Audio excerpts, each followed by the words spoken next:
Hi friend, நான் உங்கள் ரஞ்சித். இப்போ நம்ம எதை பற்றி பார்க்க போகிறோம் அப்படின்னு பார்த்தீங்கன்னா, செக்கு உரலை பார்க்க போகிறோம். இது ஒரு பிரம்மாண்டமான ஒரு செக்கு உரல் அப்படின்னு சொல்லலாம். இந்த செக்கு உரல் எங்கே இருக்குது அப்படின்னு பார்த்தீங்கன்னா, கள்ளக்குறிச்சி மாவட்டம், திருக்கோயிலூர் வட்டம் அண்டு சொரையப்பட்டு அப்படின்ற ஒரு கிராமத்தில், அந்த கிராமத்துக்கு சேர்ந்த ஏரி ஒன்று இருக்குது.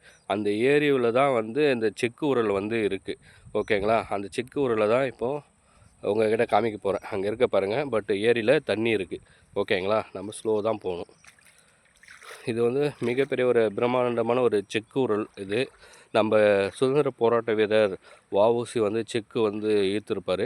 அவர் ஈர்த்தப்போ அந்த செக்கோடைய ப்ளே எப்படி இருந்துச்சு, ஷேப்ஸு, பட்டு வடிவம் எப்படி இருந்துச்சு, அதே போல் தான் இந்த செக்கு உரலும் இருக்குது. பாருங்கள், இந்த செக்கு உரல் எந்த அளவுக்கு பெருசாக இருக்குது அப்படின்னு பாருங்கள். பட் இந்த செக்கு உரலில் பார்த்தீங்கன்னா ஒரு கல்வெட்டு இருக்குது. தமிழ் எழுத்து தான் பொறிக்கப்பட்டிருக்கு. இது சங்ககால எழுத்தா அப்படின்னு பார்த்தா தெரியல. அதுக்கப்புறம் வந்த தமிழ் கல்வெட்டு எழுத்தா இது இருக்கும்னு நினைக்கிறேன். இதில் இந்த கிராமத்து பேர் எழுதி இருக்கும்னு நினைக்கிறேன். ஓகேங்களா? பாருங்கள், இந்த செக்கு உரல் எந்த அளவுக்கு பெருசாக இருக்குது.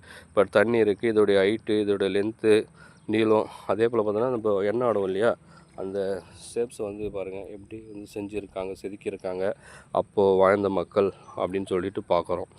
ஓகேங்களா? ஓகே, அப்படியே நம்ம இந்த பக்கம் கொஞ்சம் மொபைலில் காமிப்போம். இப்போ பார்த்தீங்கன்னா இதுக்கு பின்னாடி ஒரு இடம் இருக்குது. அங்கேயும் ஏரி இருக்குது. அது பார்த்தீங்கன்னா கழுமரம் ஏரி அப்படின்னு சொல்லுவாங்க. அந்த கழுமரத்துக்கு ஏரிக்கு முன்னாடி கொஞ்சம் இடம் இருக்குது. அந்த இடத்துல தான் பார்த்தீங்கன்னா இந்த செக்கு உரலுக்கு சொந்தக்காரங்க வாழ்ந்துருக்காங்க. மக்கள் அந்த இடத்துல வாழ்ந்துருக்காங்க. அங்கே ஒரு சிவன் கோயில் இருந்திருக்கு. அந்த சிவன் கோயில் இன்றைக்கி இல்லை, சேதமடைஞ்சு எல்லாமே இடிஞ்சு போச்சு. அந்த செங்கல் கற்களை மட்டும் நம்ம அங்கே பார்க்கலாம். ஓகேங்களா? அந்த கிராமத்தை என்னன்னு சொல்கிறாங்கன்னா தேவனூர் அப்படின்ற அந்த கிராமத்துடைய பேர் சொல்கிறாங்க. இதை பயன்படுத்தினாங்க இல்லையா, அந்த மக்களுடைய ஊர் தான் தேவனூர்னு சொல்கிறாங்க. ஓகேங்களா?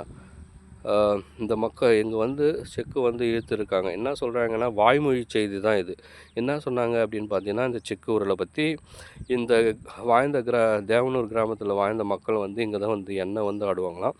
இங்கே என்ன சொல்கிறாங்க, பல ஆயிரம் லிட்டர் கணக்கான எண்ணெய் இந்த செக்கு உரலை ஆடுவாங்களாம். ஆடிட்டு இந்த மக்கள் இந்த எண்ணெய் ஆடிட்டு எடுத்துகிட்டு வெளியே கிராமங்களில், பக்கத்து கிராமங்களில் போய் அந்த எண்ணெயை சேல்ஸ் பண்ணிவிட்டு விற்றுட்டு வந்துடுவாங்களாம். இவங்க எவ்வளோ எண்ணெய் ஆடணும், பக்கத்து கிராமங்களில் போயிட்டு எல்லா எண்ணெயும் பார்த்தீங்கன்னா விற்று தீர்ந்துடும் அப்படின்னு சொல்லிட்டு ஒரு வாய்மொழி செய்தி மெசேஜஸ் இருக்குது. அதே போல் எவ்வளோ லிட்டர்ஸ், எவ்வளோ லட்சம் எண்ணெய் ஆடினாலும் அந்த கிராம மக்களுக்கே பார்த்தீங்கன்னா யூஸ் பண்ணுறதுக்கு எண்ணெய் இருக்காதான். தலையில் வைக்கிறதுக்கு, மற்றபடி மற்ற தேவைகளுக்கு யூஸ் பண்ணுறதுக்கு எண்ணெயே இருக்காதான். அந்த அளவுக்கு எண்ணெய் விற்று தீர்ந்துடுமா அப்படின்னு சொல்லிட்டு சொல்கிறாங்க. ஓகேங்களா? இந்த வரலாற்று இந்த செக்கு ஒரு வரலாற்று சிறப்புமிக்க ஒரு கல். ஆனால் இந்த பக்கத்தில் நிறைய இளைஞர்கள் மக்கள் வராங்க போகிறாங்க. ஆனால் இது வரைக்கும் எனக்கு தெரிஞ்சதுலேருந்து இந்த கல்லை யாருமே சேதப்படுத்தாமல் அப்படியே தான் இந்த கல் இருக்குது. அதே போல் இந்த கல்லை யாரும் கழிச்சு மற்றபடி எந்த ஒரு இதுவுமே பண்ணாமல் இதை அப்படியே பாதுகாத்து வச்சுருக்காங்க. இது ஒரு நல்ல ஒரு விஷயந்தான். ஓகேங்களா? அதுக்கப்புறம் இந்த சைடு பார்த்தோன்னா சாங்கியம் கிராமம், ஒரு 1/2 கிலோமீட்டரில் சாங்கியம் கிராமம் இருக்குது. ஓகேங்களா? ஓகேங்க. இந்த செக்கு உரல் மெசேஜ் இன்னும் நிறைய இருக்குது. பட் நம்ம வீடியோவில் சொன்ன லென்த்தாக சொல்லிகிட்டே போகலாம். ஓகேங்களா? இந்த செக்கு உரலில் ஒரு அருமையான தமிழ் கல்வெட்டு எழுத்து இருக்குது. இந்த மக்கள் இங்கே தேவனூர், இந்த கிராமத்தில் வாழ்ந்த மக்கள் வெளியே பக்கத்து கிராமங்களுக்கு போயிட்டு அங்கேயே தங்கிட்டாங்க அப்படின்னு சொல்கிறாங்க. இப்போ அங்கே அந்த கிராமமே இல்லை, வெறும் காலி இடம் தான் இருக்குது.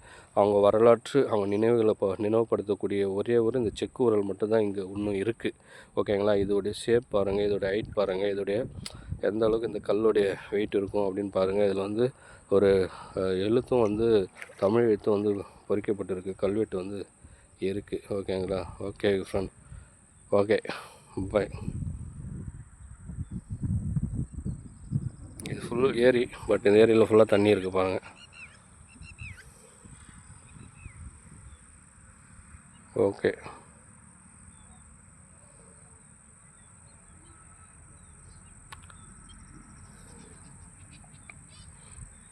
இதோடைய ஷேப் பார்த்தோன்னா சிவனுடைய லிங்கம் வடிவத்தில் தான் இந்த ஷேப் தான் இந்த செக்கு உரலே இருக்குது.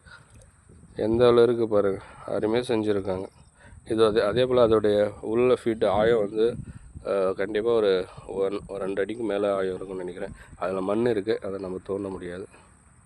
ஓகே, பாய்.